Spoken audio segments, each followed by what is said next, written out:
سیلاب زدگان کو عثمان شامی صاحب اس وقت ضرورت کس چیز کی ہوگی؟ امدادی اشیاء کی امداد کس صورت میں دینی چاہیے، یا جیسے بے نظیر انکم سپورٹ پروگرام کے تحت ایک نقد رقم دی جاتی ہے وہ بہتر ہوگی؟ اور دوسرا، بلاول کیا چاہتے ہیں وفاقی حکومت سے؟ اصل میں آپ دیکھیں جو سیلاب آیا تو وہ اس نے یہ تو نہیں دیکھا کہ میں کسی کے گھر میں داخل ہو رہا ہوں یا کسی کو ڈسپلیس کر رہا ہوں تو یہ BISP اس کو اس کا یعنی وہ پیسے ملتے ہیں تو صرف انہی کے تو صرف ان کے گھر میں ہی پانی داخل ہو یا صرف انہی لوگوں کو ڈسپلیس کرے۔ تو یہ بات حسن عسکری صاحب کی بالکل 100% درست ہے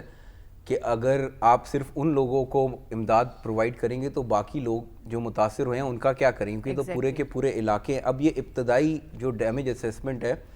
وہ میں دیکھ رہا تھا آ گئی ہیں۔ آج ایک کراچی کی انویسٹمنٹ فرم ہے، ان کی رپورٹ بھی چھپی ہوئی ہے اخبارات میں، تو وہ کہتے ہیں تقریباً $1.5 ارب کا نقصان جو ہے وہ متوقع ہے،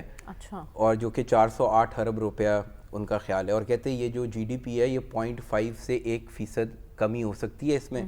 کیونکہ 13 لاکھ ایکڑ جو رقبہ زیر کاشت تھا وہ افیکٹ ہوا ہے، اور جو زراعت ہے وہ تقریباً 24% کنٹریبیوٹ کرتا ہے آپ کے مجموعی پیداوار میں ملک کی جو ہے۔ تو اس لیے آپ دیکھیں یہ تباہی جو ہے یہ تو بہت بڑی ہے، اس کا سکیل اس کو آپ جیسے بھی بیان کر لیں جو اس کا اصل سکیل ہے وہ بہرحال کم معلوم ہوگا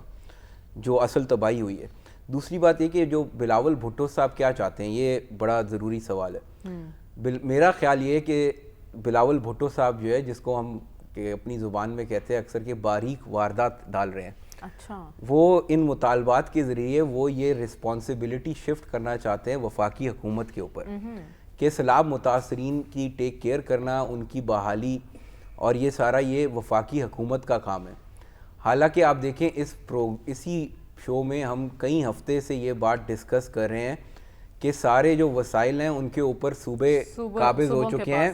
جو وفاقی حکومت ہے اس کے پاس تو اپنے لوگوں کی تنخواہیں دینے کے پیسے نہیں ہیں، جو آپ کے ملک میں تنخواہیں دیتے ہیں سرکاری افسروں کو یہ بھی قرض لے کے دی جاتی ہیں، یعنی یہ وفاقی حکومت کی حقیقت ہے۔ تو اصل میں بات یہ کہ جو سارے جو وسائل ہیں ان پر قابض ہیں صوبے۔ وفاقی حکومت کا جو ترقیاتی بجٹ ہے وہ میرے خیال میں کوئی 1100-1200 ارب روپیہ ہے،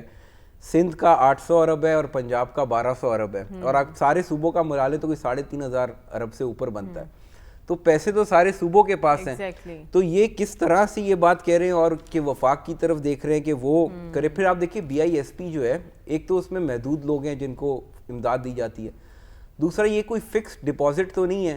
کہ پیسے بینک کے اندر پڑے ہوئے ہیں تو آپ نے حکومت کو کہا اور وہ نکال کے وہاں سے اور وہ بانٹ دے، وہ تو ایک سسٹم کے تحت دیے جا رہے ہیں اور وہ یعنی ایک سلسلہ چل رہا ہے، اور اس سسٹم میں بھی کافی خامیاں ہیں، اس میں خامیاں بھی ہیں وہ اپنی جگہ ہے، لیکن یہ مطالبہ کرنا تو اگر آپ یہ پیسے جو ہے یعنی کس منطق کے تحت بات یہ ہے کہ کاشتکار جو ہے وہ تو اس طرح کی نہیں لے گا، ٹھیک ہے نا، نہیں تو آپ عزت دار لوگ ہیں۔ اصل میں بات یہ ہے کہ آپ کو پہلے تو یہ ڈیمیج اسیسمنٹ ایگزیکٹلی کرنا ضروری ہے۔ پھر آپ دیکھیں جو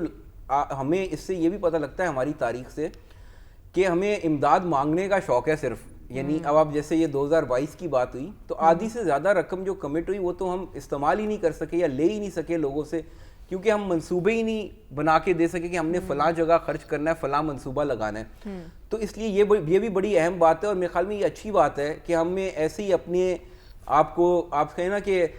خود ہی ہر وقت کشکول لے کے پھرتے رہے، اس کی بجائے ہم نے کوشش یہ کر رہے ہیں کہ ہم اپنے وسائل سے جو ہے وہ لوگوں کی ٹیک کیئر کریں، اور اگر کوئی آ جائے امداد کو تو اچھی بات ہے۔ اٹھا رہے ہیں، آپ کو لگتا ہے وفاقی حکومت پریشر لے گی بلاول؟ وفاقی حکومت کو یہ پریشر نہیں لینا چاہیے، کیونکہ وفاقی حکومت کے پاس کچھ ہے ہی نہیں ان کو دینے کے لیے۔ وفاق ابھی آپ دیکھیں ہم پچھلے ہفتے اس پروگرام میں یہ بات کر رہے تھے کہ صوبوں سے کیسے کچھ حصہ لے کے وفاقی حکومت کو دیا جائے تاکہ وہ اپنا خرچ چلا سکے۔